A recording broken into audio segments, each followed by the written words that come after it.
दोस्तों स्वागत है आपका रेलवे की पाठशाला पे। और दोस्तों हमारी जो बायोलॉजी चल रही थी उसको हम कंटिन्यू करते हैं। और आपको पता होगा ये हमारा बायोलॉजी का वीडियो है वो बहुत दिनों के बाद आ रहा है, लगभग 3 से 4 दिन हो गए हैं और मैंने बायोलॉजी की क्लास नहीं डाली है। तो आपको पता है कि मैं ये जो चैप्टर है इसके ऊपर बहुत आपके एक प्रकार से कई बुक है, 3-4 बुक है, वहाँ से नोट्स बनाने में बिजी था और आज मैंने थोड़े से नोट्स बना दिए हैं एक क्लास के लिए। तो गाइज़ इन सब नोट्स को बनाने में मुझे 2 से 3 दिन लग गए हैं। और गाइज़ ये सब आपके लिए मैं आपका जो रेलवे ओरिएंटेड मटेरियल है वो वहाँ पर बनाता हूँ कि किस प्रकार से रेलवे में जो क्वेश्चन आते हैं वही मैं आपको बढ़ाऊँ। तो गाइज़ यार आपने अभी तक हमारे इस चैनल को सब्सक्राइब नहीं किया है तो प्लीज़ चैनल को सब्सक्राइब कर देना और वीडियो को लाइक कर देना और अपने दोस्तों के साथ शेयर कर देना। चलिए शुरू करते हैं आज के इस वीडियो को। और आज से हम शुरू करेंगे ह्यूमन तंत्र यानी कि मानव तंत्र के बारे में। ठीक है, अब देखिए मानव तंत्र होता क्या है। इससे पहले हम तंत्र के बारे में पहुँचे तो पहले हम हमारे शरीर की जो संगठन है, शरीर का बनावट है उसके बारे में देखते हैं। तो हमारा जो शरीर होता है ना उसकी सबसे छोटी जो इकाई होती है उसे बोलते हैं कोशिका। तो हमारे शरीर में सबसे छोटी इकाई होती है कोशिका। बहुत सारी कोशिकाएं मिलकर बनाती हैं उत्तक और बहुत सारे उत्तक मिलकर बनाते हैं अंग और बहुत सारे अंग मिलकर बनाते हैं तंत्र और आपके बहुत सारे तंत्र मिलकर बनाते हैं आपका शरीर। तो इस प्रकार का हमारा जो मानव शरीर है उसकी संगठन होता है, उसी प्रकार से हमारा जो मानव शरीर है वो बनता है। अब देखिए इनके बारे में थोड़ी थोड़ी सी बातें देख लेते हैं। पहला, हमारे शरीर की जो मूलभूत संरचनात्मक और क्रियात्मक जो इकाई होती है यानी कि स्ट्रक्चरल और आपका फंक्शनल जो यूनिट होती है वो आपकी होती है कोशिका यानी कि सेल होती है। ठीक है, अगर समान कार्य करने वाली जो कोशिकाएं होती हैं है ना, मान लीजिए ऐसी कोशिकाएं जिनका काम क्या होता है समान होता है, समान वर्क करती हैं, तो उनके ग्रुप को क्या कहते हैं उत्तक यानी कि टिश्यू। ठीक है, इसके बाद यदि 2 या 2 से अधिक टिश्यू हैं वो किसी कार्य को करने के लिए आपका एक अंग का निर्माण करते हैं, है ना, एक प्रकार से ग्रुप बनाते हैं 2 या 2 से अधिक टिश्यू किसी कार्य करने के लिए, तो उसे क्या बोलते हैं हम अंग। ठीक है, यानी कि ऑर्गन। और जब आपके 2 या 2 से अधिक अंग हैं वो एक रूप से ग्रुप बनकर विशेष कार्य को करते हैं तो वो जो संरचना कहलाती है उसे बोलते हैं तंत्र। और आपके सभी तंत्र होते हैं वो आपके मिलकर हमारे शरीर का निर्माण करते हैं। तो इस चैप्टर में हम पढ़ेंगे सिर्फ तंत्र के बारे में, क्योंकि नाम ही चैप्टर का है ह्यूमन सिस्टम यानी कि मानव तंत्र। क्योंकि हम उत्तक के बारे में और आपके सेल के बारे में पहले ही पढ़ चुके हैं तो यहाँ पर हम पढ़ेंगे सिर्फ मानव तंत्र के बारे में। देखिए हमारे शरीर में ये आपके टोटल जो तंत्र है वो यहाँ पर पाए जाते हैं। आपके टोटल देखिए आपके 6 पाए जाते हैं मेनली। वैसे इनके अलग अलग क्लासिफिकेशन कर सकते हैं, वैसे तो आपके 8-9 होते हैं लेकिन इनको मेनली 6 भागों में रखा गया है। पहला जिसको बोलते हैं पाचन तंत्र यानी कि डाइजेस्टिव सिस्टम, दूसरा होता है श्वसन तंत्र यानी कि रेस्पिरेटरी सिस्टम, तीसरा होता है रक्त परिसंचरण तंत्र। तो उन दोनों को कॉम्बाइन कर दिया तो आपका ब्लड एंड सर्कुलेटरी सिस्टम है ना, एक कर दिया। अगला है आपका उत्सर्जन तंत्र यानी कि एक्सक्रीटरी सिस्टम, अगला है जनन तंत्र यानी रिप्रोडक्टिव सिस्टम और लास्ट है तंत्रिका तंत्र और अंतःस्रावी तंत्र। वैसे मेनली आपके 7 तंत्र होते हैं हमारे शरीर के अंदर। अगर आपसे क्वेश्चन बोले तो मेनली आपके 7 तंत्र होते हैं लेकिन इनको अलग अलग कॉम्बाइन करके भी पढ़ते हैं।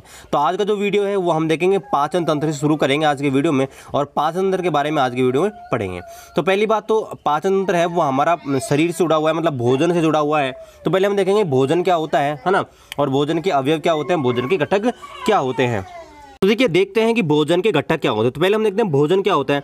तो भोजन आपको बताया आप रोज भोजन करते हो, तो भोजन किस लिए ज़रूरी है, हमारे शरीर को सुचारू रूप से कार्य करने के लिए। हमारे शरीर को जो एनर्जी है वो कार्य करने के लिए जो एनर्जी चाहिए वो हमको भोजन के रूप में मिलती है, इसलिए हम रोज़ है वो भोजन करते हैं, ये आपको पता होगा। अब भोजन के घटक क्या होते हैं, भोजन के कंपाउंड होते हैं, वो क्या क्या होते हैं देखिए।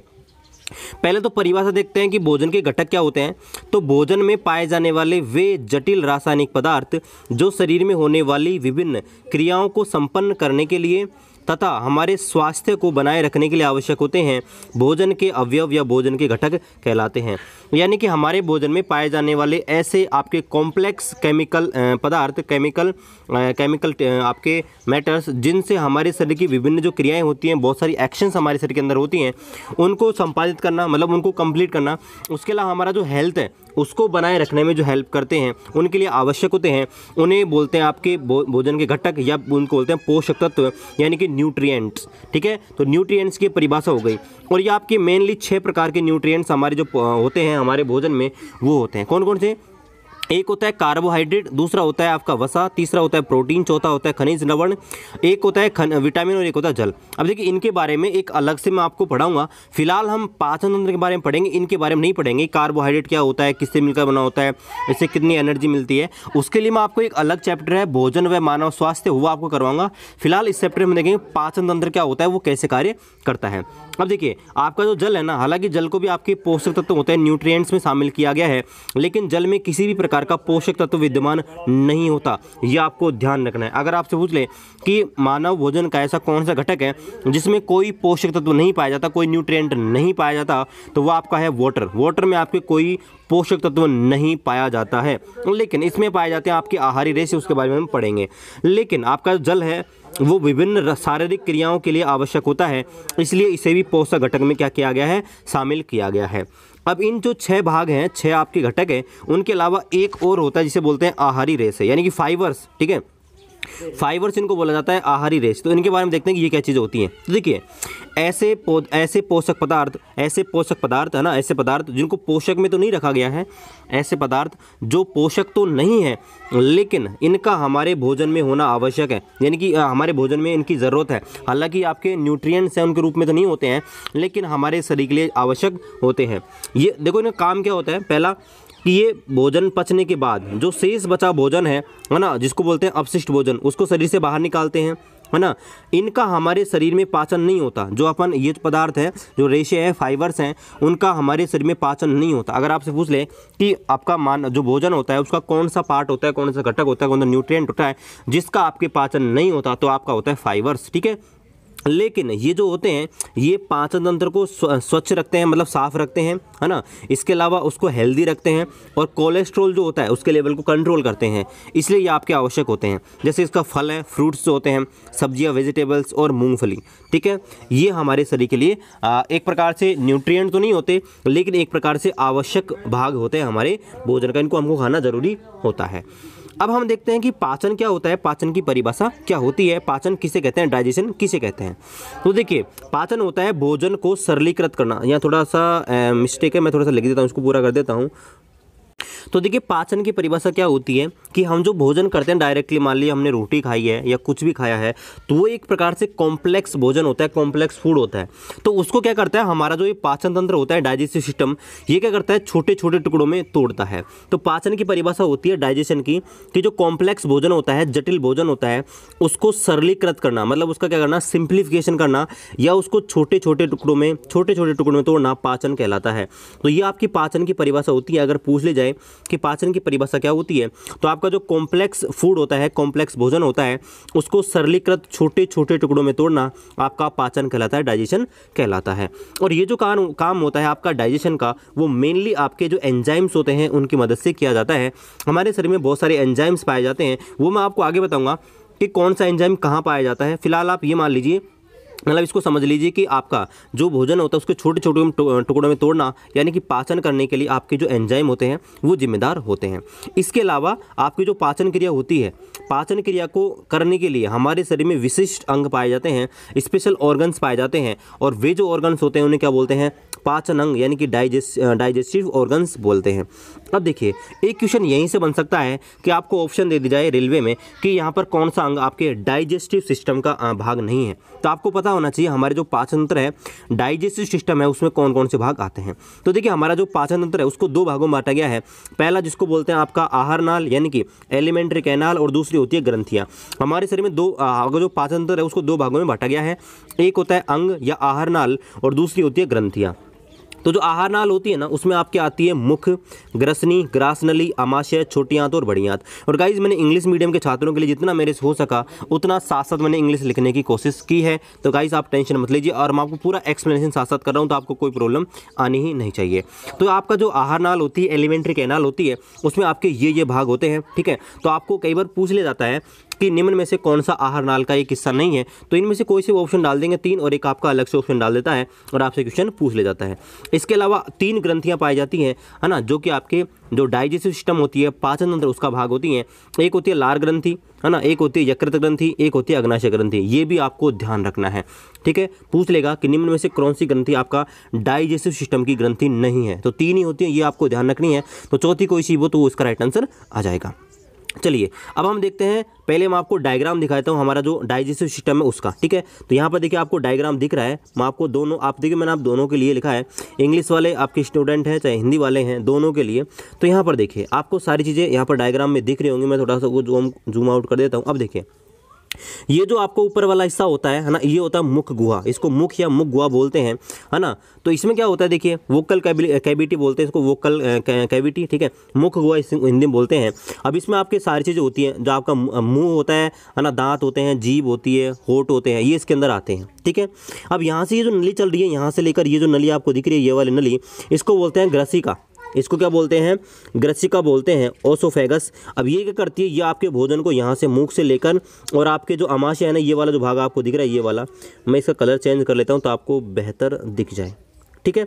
तो यहाँ पर देखिए, ये जो नली आपको दिख रही है ना, ये वाली नली होती है ग्रसिका, यानी कि ओसोफोगस। और ये क्या करती है, ये भोजन को मुंह से लेकर, और ये आपकी ये जो आपको दिख रही है, ये इसको बोलते हैं आपका आमाशय, यानी कि स्टोमक में लेकर जाती है, ठीक है, स्टोमक के अंदर लेके जाती है।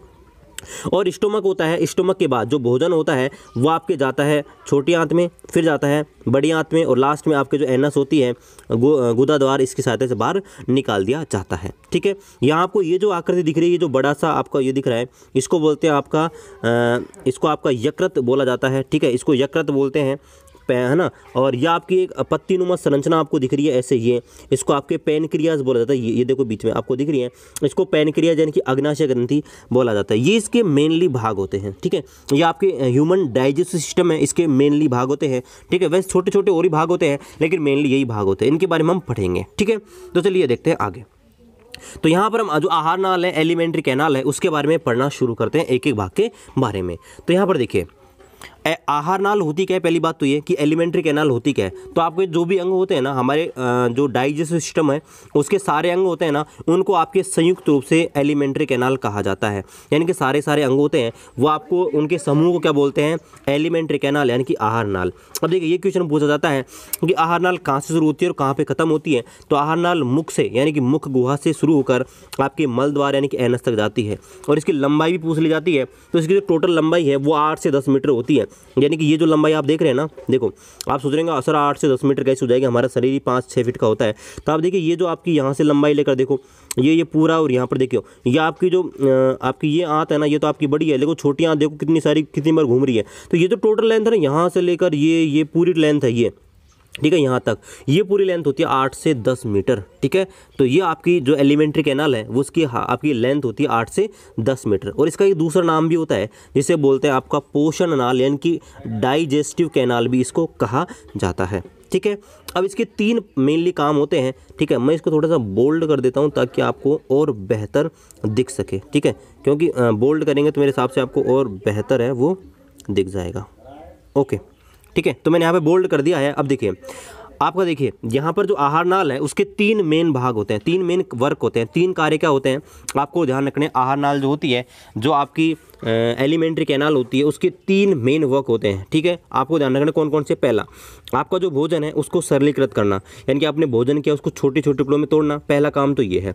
दूसरा, जो आपका भोजन पच गया है, ठीक है, उसका क्या करना? अवशोषण करना, यानी कि आपका अब्सॉर्ब करना, ठीक है। तीसरा, आहार को मुंह से ले जाकर मल द्वार तक ले जाना, यानी कि आपको पता है, देखो यहाँ से लेकर इधर से, यहाँ से लेकर यहाँ तक, यानी यहाँ से लेकर यहाँ तक लेकर जाना, यह आपका आहार नाल के 3 मेन काम होते हैं। वैसे पूरा जो प्रोसेस होता है वो आहार नाल के थ्रू ही होता है, लेकिन 3 मेन वर्क होते हैं आपके आहार नाल होती है, एलिमेंट्री कैनाल के होते हैं, ठीक है। अब देखिए, हम एक एक भाग के बारे में पढ़ना शुरू करते हैं। तो पहला जो भाग है वो आपका होता है मुख या मुख गुहा, यानी कि माउथ या वोकल कैविटी। अब देखिए, ये क्या चीज़ होती है, तो आपका जो मुंह होता है ना, इसी को आपको मुख गुहा बोलते हैं, यानी कि मुंह होता है, उसमें दांत होते हैं, जीभ होती है, इसे आपके संयुक्त रूप से मुख गुहा बोला जाता है, यानी कि वोकल कैविटी कहा जाता है। तो इसके बारे में देखिए, ये आपका आहार नाल का अग्रभाग होता है, मतलब आपके आहार नाल होती है, एलिमेंट्री एनाल होती है, यहीं से शुरू होती है। दूसरा, ये आपके कटोरोनुमा संरचना होती है, एक कटोरी की तरह होती है ना, आपका मुंह होता है वो कटोरे की तरह होता है। आप देखिए, इसका डायग्राम देख लीजिए, आपको दिख रहा है कि कटोरा जैसा दिख रहा है, देखो ये कटोरा जैसा ही दिख रहा है यहाँ से, ठीक है। तो ये आपकी संरचना होती है, वो एक कटोरानुमा होती है, ठीक है। अगला, मुख गुहा में आपकी लार ग्रंथियाँ भी पाई जाती हैं, और ये क्वेश्चन 2018 में पूछा गया था कि आपकी लार में कौन सा एंजाइम पाया जाता है। ठीक है, हालांकि मैं एंजाइम है उनको आपके आगे कराऊंगा, लेकिन फिलहाल बात हो रही है यहाँ पर मुख की। तो मुंह से भी आपके लार निकलती है, और वो लार है, वो लार आपके दो प्रकार के एंजाइम है वो निकालती है। एक होती है एमाइलेज, एक होता है टालुइन। तो ये 2018 में पूछा गया था, ग्रुप डी में बहुत बार रिपीट हुआ था कि आपकी जो लार ग्रंथि होती है उसमें कौन सा एंजाइम आपका होता है। तो एमाइलेज और टालुइन आपको ऑप्शन में देखना है कौन सा था। मेरे को तो पता है ऑप्शन में उस समय एमाइलेज डाल रखा था, तो एमाइलेज आपको मैंने कराया था। और आप डेली प्रीवियस ईयर देख रहे होंगे तो उससे आपकी साइंस और ही बेहतर हो रही होगी। ठीक है, अब ये काम क्या करता है, तो आपके दोनों एंजाइम होते हैं एमाइलेज और टालुइन। ठीक है, ये आपके जो स्टार्च होता है, यानी कि हिंदी में बोलते हैं मांड। ठीक है, तो जो स्टार्च होता है, स्टार्च को माल्टोज में कन्वर्ट करना। तो अगर क्वेश्चन पूछ ले कि कौन सा एंजाइम स्टार्च को माल्टोज में कन्वर्ट करता है, तो आपका करता है एमाइलेज और टालुइन। ठीक है, अब आपका मुख गुहा है, इसके भी बहुत सारे पार्ट्स होते हैं, उनको हम देखते हैं। तो देखिए, इसका जो पहला भाग है उसको बोलते हैं जीभ, यानी कि जीव्या या टोंग। ठीक है, अब इसमें पहला क्वेश्चन, हमारी जो जीभ होती है वो किस प्रकार से व्यवस्थित होती है। तो ये देखिए, हमारी जो जीभ होती है ना, हमारी जो मुख गुहा होती है, आपको पता है मुख गुहा होती है ना, उसके पृष्ठ भाग में, मतलब नीचे वाले भाग में आधार से आपके फ्रेनुलम लिंगवल, ये क्वेश्चन बहुत इंपॉर्टेंट है। ठीक है, इसको आप टिक कर लेना, ये आपके बहुत ही ज़रूरी है। ये लाइन पूछी जा सकती है कि हमारी जो जीभ होती है वो किस आपके कौन सी आपके आधार से जुड़ी होती है, यानी कि आपकी जो जीभ है ना, जहाँ से चिपकी होती है हमारा जो मुख गुहा होती है, उस स्थान को क्या बोला जाता है। तो हमारी जो जीभ होती है, फ्रेनुलम आपके लिंगवल ग्रंथि होती है, इसकी सहायता से हमारे मुख के अंदर चिपकी हुई होती है। ठीक है, ये आपको ध्यान रखना, बहुत ही इंपॉर्टेंट है ये फ्रेनुलम लिंगवल, इसको आप नोट कर लेना, ये बहुत ही इंपॉर्टेंट है। अब जीभ है वो काम क्या आती है, तो आपको पता है जीभ हमारी जो होती है वो स्वाद के लिए जिम्मेदार होती है। हमारे जो जीभ होती है वो आपके स्वाद के लिए जिम्मेदार होती है। हमारे जो जीभ में स्वाद जो होता है, स्वाद का अनुभव कराती हैं, और जो स्वाद का अनुभव होता है वो हमारी कलिकाएं कराती हैं। ठीक है, जो कलिकाएं होती हैं वो हमारे स्वाद का हमको स्वाद है उसका अनुभव कराती हैं। हमारे शरीर में बहुत सारी कलिकाएं पाई जाती हैं जो हमारी जीभ होती है उसके अंदर, और ये आपके जो स्वाद है उसका अनुभव कराती है। दूसरा जो पार्ट होता है उसको बोलते हैं होठ, यानी कि लिप्स। अब देखिए लिप्स क्या काम आते हैं, तो लिप्स यहाँ पर देखिए हमारे शरीर में 2 लिप्स होते हैं, और वो हमारे जो मुख होता है, यानी कि आपका माउथ होता है, उसको दोनों तरफ से घेरी हुई रखती हैं। तो इनका काम क्या होता है, इसका काम होता है एकदम मुंह को खोलना और बंद करना। तो आपको होता है जब हम बोलते हैं तो आपका मुंह लगातार बंद होता है, खुलता है मुंह, है ना, या बहुत सारे काम करते हैं, बोलते हैं, खाते हैं, पीते हैं, तो सब मुंह खुलता है, बंद होता है। ठीक है, तो ये जो काम करते हैं आपके होठ ही करते हैं, और भोजन को पकड़ने में मदद करते हैं। अगर आपके होठ नहीं होंगे तो आप ना तो कोई भोजन खा पाओगे ना पी पाओगे, बहुत ही ज़्यादा समस्या होगी आपको। पानी तो पी सकते हो, लेकिन ना तो आप कोई फ्रूट खा सकते हो, ना रोटी खा सकते हो, तो बहुत सारी प्रॉब्लम होगी। तो आपके भोजन को पकड़ने के लिए आपके जो होठ हैं वो जिम्मेदार होते हैं। अगला देखते हैं, बहुत ही इंपॉर्टेंट, दांत, यानी कि टीथ। देखिए टीथ ये आपके बहुत ही इंपॉर्टेंट है, और यहाँ से बहुत सारे क्वेश्चन पूछे जाते हैं, वो मैं आपको बताऊँ कौन कौन से क्वेश्चन पूछे जाते हैं। तो देखिए पहली बात तो ये जो दांत होते हैं वो कहाँ स्थित होते हैं, तो दांत होते हैं ना वो हमारे जो मुंह होते हैं उसमें एक सांचे में स्थित होते हैं। ठीक है, एक आपका स्ट्रक्चर के अंदर, एक सांचे के अंदर स्थित होते हैं, और वो जो सांचा होता है उसको क्या बोलते हैं, मसूड़ा बोला जाता है, गम कहा जाता है, क्या बोलते हैं उसको, मसूड़ा। तो पूछ ले कि दांत है वो हमारे मुंह में किस व्यवस्था के अंदर पाए जाते हैं, तो आपका जो दांत है वो मसूड़े के रूप में पाए जाते हैं। मसूड़े होते हैं नीचे, आप कोलगेट करो तो मसूड़े छिल जाते हैं, कई बार खून निकलने लगता है, दोनों क्या बोलते हैं, मसूड़े। और ये जो है इसको एक और नाम दिया गया है, मसूड़े और दांत दोनों को कॉम्बाइंड रूप से क्या बोलते हैं, गर्तदंती, यानी कि आपका गर्तदंती, दांतों का गर्त यानी दांतों का गड्ढा। ठीक है, यानी गर्तदंती इसको बोला भी जाता है। तो ये आपको ध्यान रखना है। पूछ ले कि दांत और आपका जो मसूड़े हैं इनकी व्यवस्था को क्या कहा जाता है, तो इनको बोलते हैं गर्तदंती। ठीक है, अब देखिए आपको एक चीज़ और ध्यान रखनी है कि हमारे जो दांत होते हैं वो 2 बार आते हैं। पहले दूध के दांत होते हैं, आपको पता है, जो बच्चे आते हैं उनके दूध के दांत आते हैं, और बाद में वो झड़ जाते हैं एक निश्चित उम्र के बाद। ठीक है, जैसे 4-5 साल की उम्र होती है, 4-5 साल की उम्र के बाद वो दूध के दांत है वो झड़ जाते हैं, और फिर दोबारा दांत आते हैं। तो हमारे शरीर में 2 बार दांत आते हैं, और ये जो प्रोसेस होती है उसको बोलते हैं आपका द्विबारदंती। तो ये क्वेश्चन पूछ ले जाता है कि भाई द्विबारदंती होता क्या है, तो द्विबारदंती का मतलब क्या है कि हमारे मनुष्य होते हैं उनमें दांत 2 बार उगते हैं, इस प्रोसेस को कहा जाता है द्विबारदंती। ठीक है, आगे देखिए, जो पहले वाले दांत उनको बोलते हैं दूध के दांत, यानी कि मिल्क टीथ, और दूसरे बार जो दांत आते हैं वो क्या होता है आपका परमानेंट, यानी कि स्थायी दांत कहलाते हैं। और ये क्वेश्चन बहुत ही इंपॉर्टेंट है, दंत सूत्र बहुत बार पूछा गया है कि हमारा जो दांत होता है उसका सूत्र क्या होता है, तो हमारा जो दांत का सूत्र होता है दंत सूत्र, टीथ फॉर्मूला, ये बहुत बार पूछा गया है। तो आपको ध्यान रखना 2123। ठीक है, ये आपका टीथ फॉर्मूला होता है 2123, दंत सूत्र होता है 2123। ठीक है, अब एक एक दांत के बारे में हम देखते हैं। तो हमारे जो मनुष्य होते हैं उनमें 4 टाइप के दांत पाए जाते हैं, 4 टाइप्स टीथ हमारे जो मुख है उसके अंदर पाए जाते हैं। पहले जो दांत उनको बोलते हैं कृंतक। क्या बोलते हैं उनको? कृंतक बोला जाता है। और ये हमारे शरीर के सबसे आगे वाले दांत होते हैं ना, इनको बोलते हैं। और इनका जो कार्य होता है भोजन को कुतरना और काटना होता है। तो सामने आपके दांत होते हैं वो आपके ये वाले होते हैं। और ये आपके सबसे पहले मनुष्य जो होते हैं उनमें शुरुआत में जो दांत आते हैं ना वो आपके यही होते हैं, जो 6 माह की उम्र में आपके आ जाते हैं। तो 6 माह की उम्र में आपके जो दांत आते हैं उन्हें बोलते हैं कृंतक। और क्वेश्चन पूछा जाता है कि कौन से दांत होते हैं भोजन को कुतरने और काटने का काम करते हैं। तो आपका कृंतक है यानी कि इंसिजर, ये आपके इसका काम करते हैं। और इनकी संख्या होती है 8। टोटल इनकी संख्या क्या होती है? 8। ठीक है, आगे देखते हैं रदनक यानी कि कैनिनस। अब देखिए कैनिनस क्या होते हैं, आपको क्वेश्चन पूछेगा कि आपके कौन से दांत होते हैं भोजन को चीरने फाड़ने का काम करते हैं। तो आपका जो रदनक होते हैं ये आपके चीरने फाड़ने का काम करता है। तो आपको होता है जो आपके मांसाहारी होते हैं जैसे शेर है ना, आपका टाइगर है, तो उनके क्या होते हैं दांत होते हैं निकुले, साइड वाले दांत होते हैं ना। कुत्ते के भी साइड वाले दांत आप दांत देखना तो वो क्या होते हैं बहुत ही निकुले होते हैं, है ना, ऐसे पैने से होते हैं, एक ऊपर एक नीचे ऐसे 2, है ना, ऐसे दांत पाए जाते हैं। और ये निकुले होते हैं और ये बहुत ही ज़्यादा खतरनाक होते हैं। तो ये दांत क्या काम आते हैं? ये आपके भोजन को चीरने फाड़ने का काम आते हैं। और ये प्रत्येक जबड़े में 2-2 होते हैं, मतलब इनकी संख्या कितनी होती है? टोटल 4। और क्वेश्चन पूछा जाता है कि मांसाहारी जो होते हैं, मांसाहारी पशु, उनमें कौन से दांत सबसे अधिक विकसित होते हैं? तो आपके रदनकी होते हैं, ये आपको ध्यान रखना है। ठीक है, चलिए देखते हैं अगला जो है वो आपका अग्रचवर्णक। तो अग्रचवर्णक है, इनका काम होता है भोजन को चबाने का। ठीक है, इनकी संख्या कितनी होती है? 8। तो हमारी जो दाढ़ होती है ना, जैसे हमारी दांत है तो ये अगर हमारी जीभ है तो यहाँ दांत होंगे, तो लास्ट वाले ये जो भाग होते हैं ना ये आपके अग्रचवर्णक और चवर्णक इनको बोलते हैं। तो आगे वाले ये 2 बोलते हैं, इनको बोलते हैं आपके अग्रचवर्णक बोलते हैं, जो पीछे होते हैं उनको बोलते हैं चवर्णक। ठीक है, यानी कि प्रीमोलर्स और मोलर्स। तो इनकी संख्या होती है 8, इनकी होती है 12। तो आप टोटल करके देख लीजिएगा, आपके टोटल 32 हो गए। देखो ये 8 हो गए, ये आपके हो गए 4 12, ये 12 12 24 और 24 8 32। तो हमारे टोटल है 32 दांत होते हैं, 32 दांत होते हैं। ये भी आपको ध्यान रखना है, वैसे तो आपको पता होगा। ठीक है, तो ये हमारा पहला भाग था जो हमारा जो पाचन तंत्र था उसका, जिसको हमने देखा था मुख्य गुहा के नाम से। अब दूसरा जो भाग उसको बोलते हैं ग्रसनी। क्या है इसका?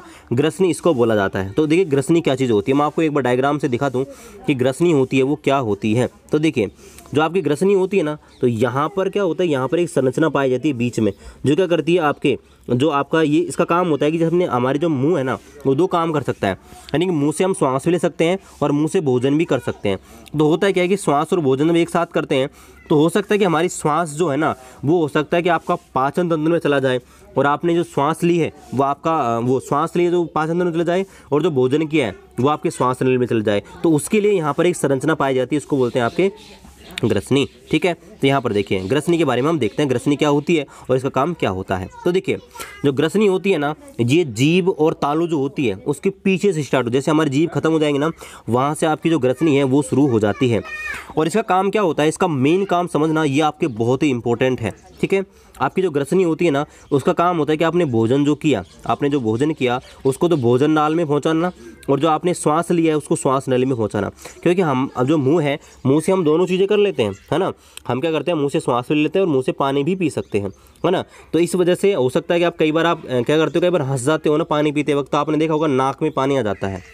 ठीक है, तो इसी वजह से आता है कि आपकी जो ग्रसनी है उसमें जो आपका ढक्कन जो रहता है ना वो ढक्कन खुला रह जाता है। ठीक है, तो यहाँ पर देखिए ये जो आपका ग्रसनी होता है इसका काम होता है कि आपका जो भोजन होता है उसको भोजन नाल में पहुँचाना, और आपका श्वास जो होता है उसको श्वास नली में पहुँचाना, इसका काम होता है। और एक क्वेश्चन आपको ध्यान रखना है, ग्रसनी में किसी प्रकार का एंजाइम नहीं निकलता है। ठीक है, ग्रसनी में किसी प्रकार का एंजाइम नहीं निकलता है, यह आपको ध्यान रखना है। क्वेश्चन पूछ ले पाचन तंत्र का कौन सा भाग है जिसमें कोई एंजाइम नहीं निकलता, तो आपका ग्रसनी में कोई एंजाइम नहीं निकलता। और आपके इसके 3 भाग होते हैं, जो ग्रसनी के 3 होते हैं, एक होता है नासा ग्रसनी, एक होता है मुख ग्रसनी, एक होती है कंठ ग्रसनी। तो पूछ ले कि आपके ग्रसनी कितने भाग होते हैं? 3। ठीक है, इतने आपको ध्यान रखना है। ठीक है, इसके बाद हम देखते हैं ग्रास नली। ठीक है, जिसको बोलते हैं ओसोफोगस। तो मैं आपको एक बार डायग्राम में दिखा दूं कि ओसोफोगस होता क्या है। तो देखिए यहाँ से हमारा जो ये यहाँ से देखो, यहाँ से लेकर ये जो आपका है, यहाँ से लेकर यहाँ से देखो ये आपका मुख है ना, यहाँ से लेकर ये जो आपकी नली है इसको बोलते हैं ओसोफोगस। ठीक है, ये जो है इसको ओसोफोगस बोलते हैं। ये करती है मुंह से लेकर आपका जो भोजन उसको आमाशय तक क्या करती है, लेकर जाती है, इसका काम होता है। तो देखते हैं इसके बारे में, और इसके बारे में देखिए इसके बारे में हम पढ़ते हैं। तो देखिए आपकी ग्रास नली है, इसके बारे में देखते हैं। पहला क्वेश्चन कि इसकी जो लेंथ है वो कितनी होती है। तो आपकी ग्रास नली होती है ओसोफोगस, इसकी जो लेंथ होती है वो 25 सेंटीमीटर होती है, ठीक है। 25 सेंटीमीटर लंबी ये नली होती है। और ये क्या होती है, आपकी संक्रिय होती है। संक्रिय का मतलब आपके एक प्रकार से छोटी चिपकी हुई, संक्रिय का मतलब छोटी यानी ज़्यादा चौड़ी नहीं, आपका संक्रिय यानी चिपकी हुई आपकी नली होती है, ठीक है। और इसका काम क्या, ये आपके कहाँ होती है, ये ग्रसनी होती है। ग्रसनी जहाँ ख़त्म होती है उससे नीचे वाले भाग से शुरू होती है और उधर गुहा यानी कि स्टोमक तक जाती है। इसका काम क्या होता है, आपको ध्यान रखना है कि आपका जो भोजन है ना, जो आपने भोजन किया है उसको मुख गुहा से यानी कि मुंह से, माउथ से ले जाकर आमाशय यानी कि स्टोमक तक ले जाना होता है, ठीक है। और ग्रास नली में कुछ श्लेष्मा ग्रंथियाँ भी पाई जाती हैं। श्लेष्मा ग्रंथियाँ का मतलब क्या होता है, आपके भोजन को लसदार बनाना, है ना, एक प्रकार से उसके अंदर सॉल्यूशन मिलाना जिससे वो का लसलसा बन जाए। और ये जो ग्रंथियाँ हैं, ठीक है, इनसे आपके श्लेष्मा मिलता है और वो भोजन को क्या करता है, लसदार बनाता है।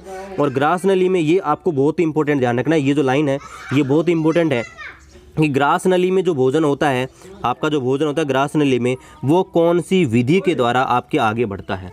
यानी कि आपकी जो ग्रास नली है, मैं आपको एक बार डायग्राम फिर दिखा दूं कि यहाँ से जो भोजन है, ठीक है, यहाँ से जो भोजन है ना, आपके यहाँ आपने भोजन किया मुख से, यहाँ जो भोजन खा लिया, तो वो यहाँ से लेकर इस आमाशय तक कौन सी विधि के द्वारा पहुँचता है, ठीक है।